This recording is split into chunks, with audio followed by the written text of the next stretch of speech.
अस्सलाम viewers, welcome to exploring पाना। तो आज का हमारा डिस्कशन का टॉपिक है डिवीजन ट्रैकियोफाइटा। ठीक है, तो ट्रैकियोफाइटा हमारे पास कौन सा ट्रैकियोफाइटा, अगर वर्ड की बात करें तो पता चल जाएगा यहाँ पे वेस्कुलर प्लांट्स की बात हो रही है।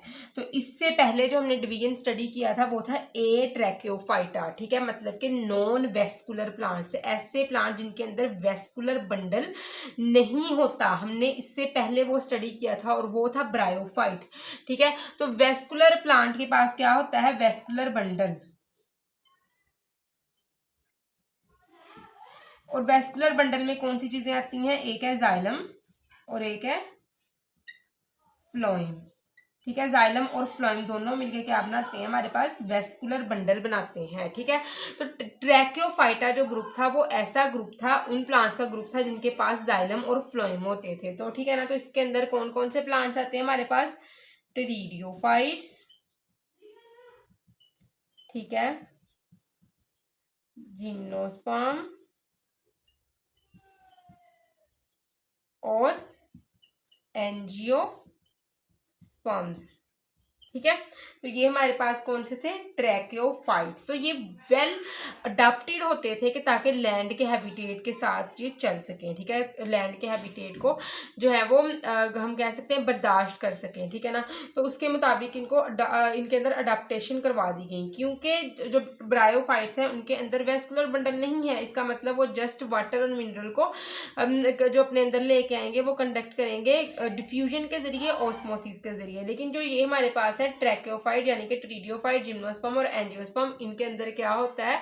इनके अंदर वेस्कुलर बंडल प्रॉपर होता है जो पानी को कंडक्ट कर सकता है जमीन से। इसीलिए क्या होता है कि ये रफ लैंड हैबिटेट में भी रह सकते हैं। ठीक है, उसके अलावा इन तीनों में से ना जो सबसे बेटर ग्रुप है ना वो ये वाला है, सीडेड प्लांट का, और ये डोमिनेटेड है, डोमिनेटेड वन ग्रुप है। अभी हम इसकी डिटेल भी पढ़ेंगे नेक्स्ट। ठीक है ना, तो जो इवोल्यूशन हुई थी ना वेजिटेटिव और रिप्रोडक्टिव स्ट्रक्चर्स की, इसी वजह से क्या होता है कि वेस्कुलर प्लांट ने उससे उन करेक्टर्स को जो ऑब्टेन किया था वेस्कुलर प्लांट्स ने, ठीक है ना, वेस्कुलर बंडल और भी करेक्टर उसने ऑब्टेन किए। तो इसी वजह से आज जो है ये पूरी दुनिया में, पूरे ज़मीन पर ये इनकी सबसे ज़्यादा पॉपुलेशन देखने को मिलती है। ठीक है ना, तो हम बात करते हैं इनके कुछ करेक्टर्स की, ट्रैकियोफाइट्स के। इनके अंदर क्या कौन कौन से करेक्टर देखने को मिलते हैं? एक है रूट, स्टेम और लीव्स। इनके अंदर प्रॉपर रूट, स्टेम और लीव्स देखने को मिलती है।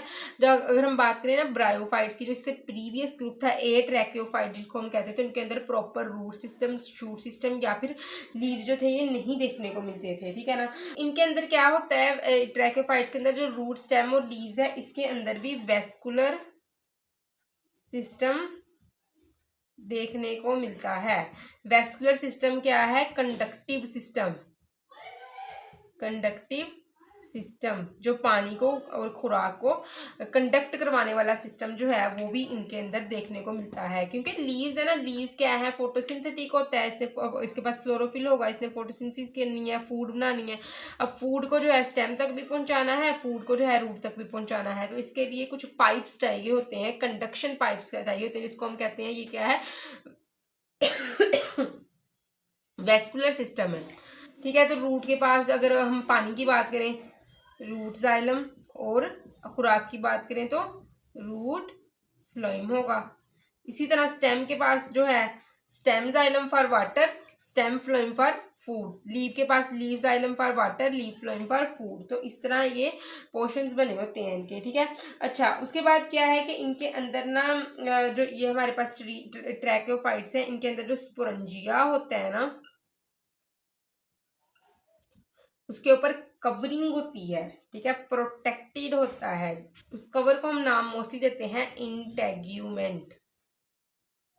ठीक है, तो इस इंटेग्यूमेंटेड स्पंजिया की वजह से एक स्टेप होता है toward evolution of leaf, leaf की इवोल्यूशन की तरफ ये एक स्टेप है, इंटेग्यूमेंटेड स्पंजिया। ठीक है, तो ये भी ट्रैकियोफाइट्स के अंदर ही देखने को मिला था। ठीक है, तो उसके अलावा क्या है कि फोर में अगर हम बात करें कि पोलन ट्यूब इनके अंदर होती है। इनके ऊपर जो है हमारे पास ट्रैकियोफाइट्स, इनमें पोलन ट्यूब की फार्मेशन होना शुरू हो गई थी। इस पोलन ट्यूब की फार्मेशन की वजह से एक कंप्लीट जो है और सेफ और वाटर इंडिपेंडेंट ट्रांसमिशन होने लगी मेल गैमेट की। Complete safe water independent transmission take place from the male gamete to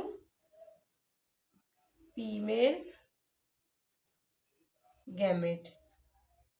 ठीक है, मेल गैमेट से फीमेल गैमेट की तरफ एक सेफ और वाटर इंडिपेंडेंट ट्रांसमिशन होना शुरू हो गई थी। ठीक है, क्लियर। अच्छा, नेक्स्ट हमारे पास पॉइंट है 5 वाला। उसमें क्या है कि फ्लावर, ट्रैकोफाइट्स के अंदर फ्लावर और फ्रूट की भी प्रोडक्शन होती है, क्योंकि हमें पता है फ्लावर जो है वो और फ्रूट दोनों ही हम एंजियोस्पर्म के अंदर देखते हैं। ठीक है, क्लियर। इसमें होता क्या है, हमें पता है कि एक होता है हमारे पास, आप नेक्स्ट इसको पढ़ोगे, यहाँ पे थोड़ा सा बता देती हूँ। मेगाफिल जो होते हैं ना, ये छोटे बड़े लीव्स होते हैं, इनके ऊपर मेगा स्परंजिया प्रोड्यूस होता है। हमें पता है मेगा स्परंजिया के अंदर मेगास्पोर बनते हैं, जिसने नेक्स्ट फीमेल गमीटोफाइट बनानी होती है। ठीक है, तो इस जो मेगा स्परंजिया होता है ना, इसके ऊपर मेगा फिल होते हैं। ठीक है, मेगास्पोरोफिल आप कह लो, मेगास्पोरोफिल। ठीक है, मेगास्पोरेंजिया को उसने कैरी किया होता है। अब कभी कभार क्या होता है कि जो ये मेगास्पोरोफिल है, ये इसके इर्द गिर्द इस तरह रोल होना शुरू हो जाती है, and it led to the formation of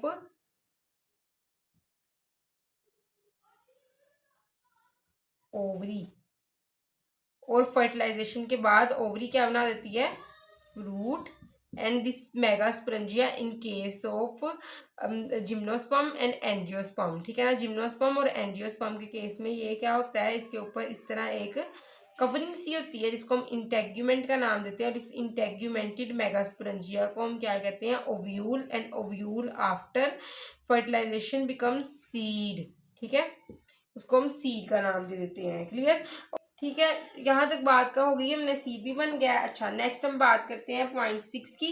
point 6 के अंदर क्या देखने को मिलता है, heteromorphic alternation of generation. Clear.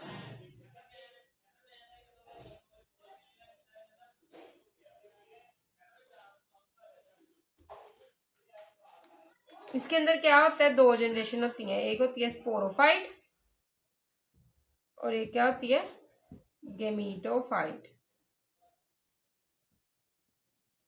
ऐसी जनरेशन जिसमें दो जनरेशन यानी कि स्पोरोफाइट और गेमीटोफाइट हो, और दोनों ही एक दूसरे से स्ट्रक्चरली मॉर्फोलॉजिकली डिफरेंट हो और रेगुलरली अल्टरनेट करें, उसको हम कहते हैं हेट्रोमॉर्फिक अल्टरनेशन ऑफ जनरेशन। ठीक है, तो हेट्रोमॉर्फिक अल्टरनेशन ऑफ जनरेशन देखने की मिलती है ट्रैकोफाइट के केस में। एक होगी स्पोरोफाइट जनरेशन,